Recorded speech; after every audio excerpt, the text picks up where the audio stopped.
एक बार मैं बता देता हूँ जो कल वाला होमवर्क था। मान लेते हैं ये आपका इस तरीके से एक्सिस बना हुआ है, यहाँ पे एक पॉजिटिव चार्ज रखा है प्लस क्यू, और यहाँ पे भी एक पॉजिटिव चार्ज रखा है प्लस क्यू, ठीक है ना।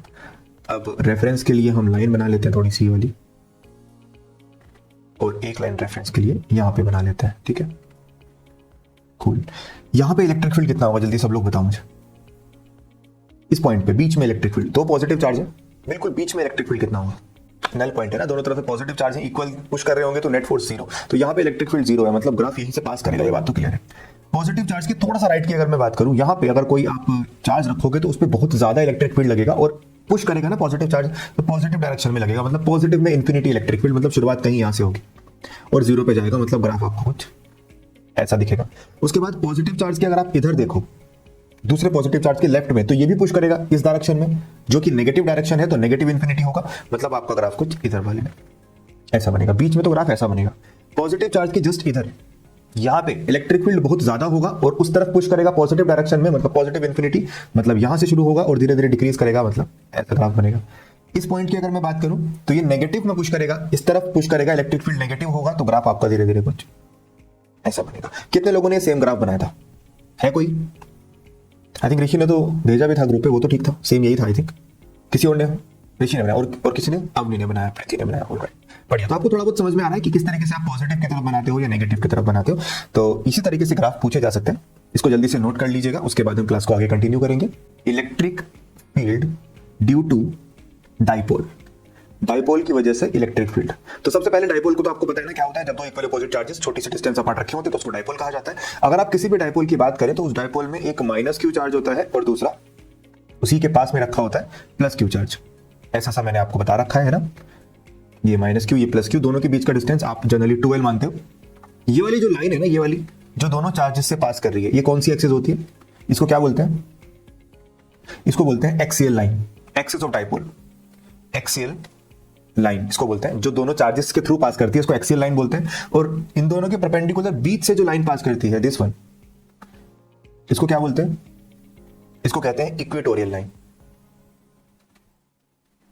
इक्वेटोरियल लाइन, ठीक है सर। तो नोट करें, ये वाली एक्सियल लाइन, ये इक्वेटोरियल लाइन, ये इक्वेटोरियल एक्सिस भी कह देते हैं बीच वाली को, जो दो इक्वल पार्ट में डाइपोल को डिवाइड कर रही है। तो आपको इलेक्ट्रिक फील्ड फाइंड करना है, एक तो एक्सिस के किसी भी रैंडम पॉइंट के ऊपर और दूसरा इक्वेटोरियल लाइन के किसी भी रैंडम पॉइंट के ऊपर, दोनों का अलग फॉर्मूला होता है। तो electric field due to dipole at axial line and at equatorial line, दोनों के बारे में बात करनी है। सबसे पहले शुरुआत करते हैं हम।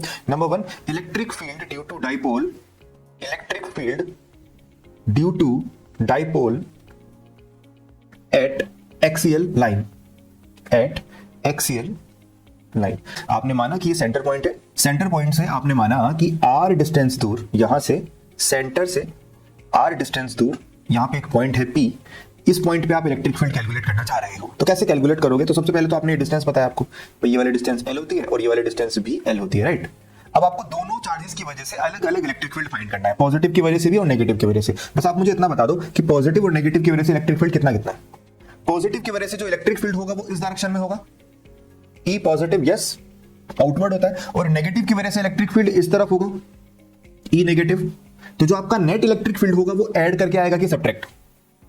डायरेक्शन से पता चलता है, पॉजिटिव अलग नेगेटिव अलग, तो दोनों को सब्ट्रैक्ट करना पड़ेगा। तो जो आपका नेट इलेक्ट्रिक फील्ड होगा that will be E positive minus E negative. यहां तक कोई दिक्कत? सब ठीक है। पॉजिटिव इलेक्ट्रिक फील्ड में से नेगेटिव इलेक्ट्रिक फील्ड को सब्ट्रैक्ट करना पड़ेगा। अब मुझे एक बात बताओ, पॉजिटिव वाला इलेक्ट्रिक फील्ड ज्यादा होगा कि नेगेटिव वाला? इस केस की बात कर रहा हूं, पॉजिटिव होगा या नेगेटिव?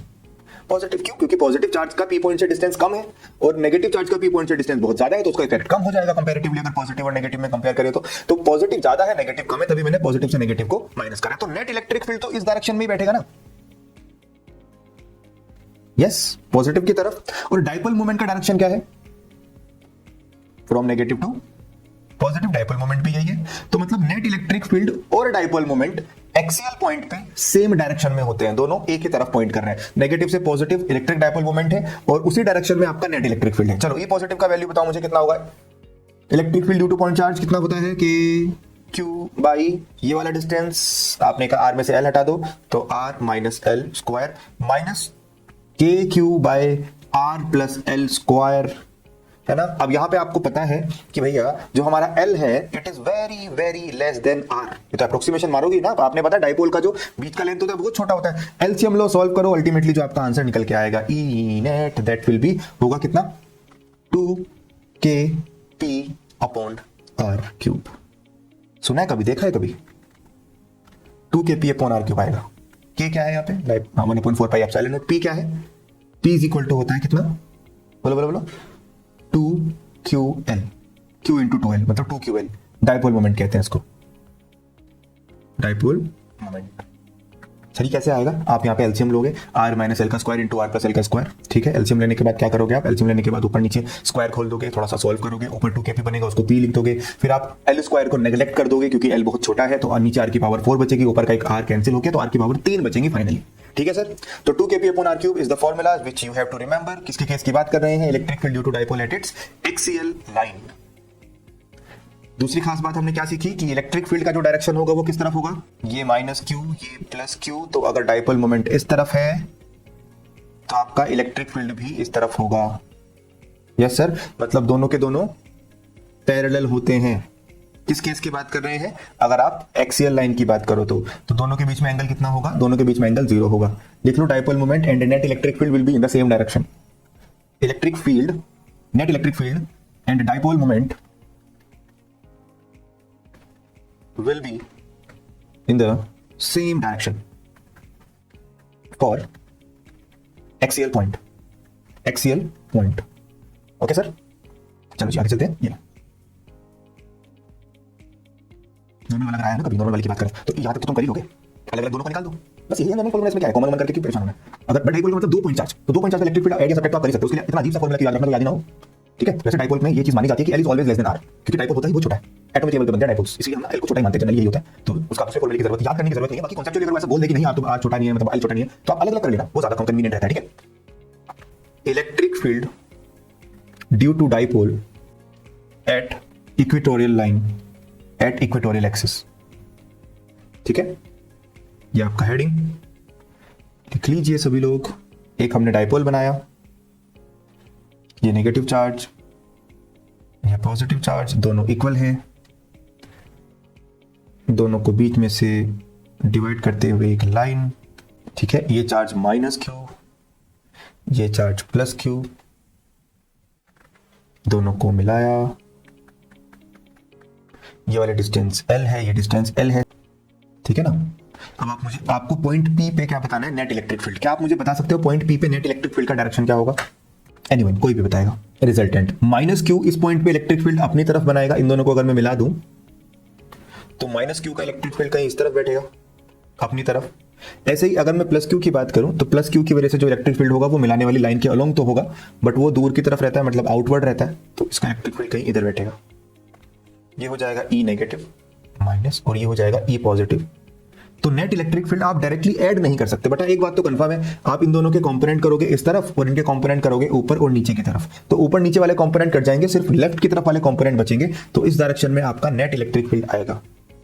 जबकि आपका डाइपोल मोमेंट का डायरेक्शन क्या है, डाइपोल मोमेंट का डायरेक्शन आप देखो तो माइनस से प्लस की तरफ होता है डाइपोल मोमेंट, ये है आपका P। तो डाइपोल मोमेंट इस तरफ भाग रहा है और नेट इलेक्ट्रिक फील्ड इस तरफ भाग रहा है, तो इसका मतलब अगर आप इक्वेटोरियल पॉइंट की बात कर रहे हैं तो आपका इलेक्ट्रिक फील्ड और डाइपोल मोमेंट एक दूसरे के ऑपोजिट होते हैं, एक इधर है तो दूसरा उधर की तरफ जाएगा। और इस केस में नेट इलेक्ट्रिक फील्ड कितना आता है, किसी को याद है आंसर, ऊपर वाले जैसा ही होता है लगभग, थोड़ा सा फर्क है बस। कितना आता है, kp/r³। यहाँ पे हाँ डायरेक्शन की बात तो हमने कर ली। अगर आप वेक्टर लगाते हैं, वेक्टर लगाएंगे अगर, तो आपको यहाँ वेक्टर लगाना पड़ेगा और माइनस लगाना पड़ेगा, क्योंकि दोनों वेक्टर के बीच में माइनस का फर्क है। बाकी सिर्फ मैग्नीट्यूड की अगर आप बात करें तो kp/r³, नहीं तो आप वेक्टर फॉर्म में लिखना चाहें तो E vector is equal to -k into P vector upon r³, ऐसा आप करके लिख सकते हैं, ये आपका वेक्टर फॉर्म आ जाएगा, ठीक है। तो याद रखना है आपको, एक्सियल पॉइंट पे डबल होता है इक्वेटोरियल पॉइंट का। यहाँ पे कम इलेक्ट्रिक फील्ड है क्योंकि आधा आधा कैंसिल हो गया, वहां पे दोनों डायरेक्टली ऐड हो रहे थे तो काफी ज्यादा था, तो एक्सियल पॉइंट पे डबल, इक्वेटोरियल पॉइंट पे उसका जस्ट हाफ मतलब 2 हट जाएगा, kp/r³ बचेगा, दैट्स इट।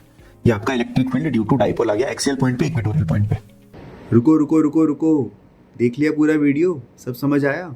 नहीं आया तो कमेंट्स में लिखो कि नहीं समझ आया, और क्या समझ नहीं आया वो बताओ, और अगर समझ में आ गया है तो भी कमेंट्स में लिखो। क्या लिखना है, थैंक यू सर समझ आ गया, ताकि मैं अगली वीडियो जल्दी से जल्दी डालूँ। ओके। चलो फिर मिलते हैं, बाय बाय, टेक केयर।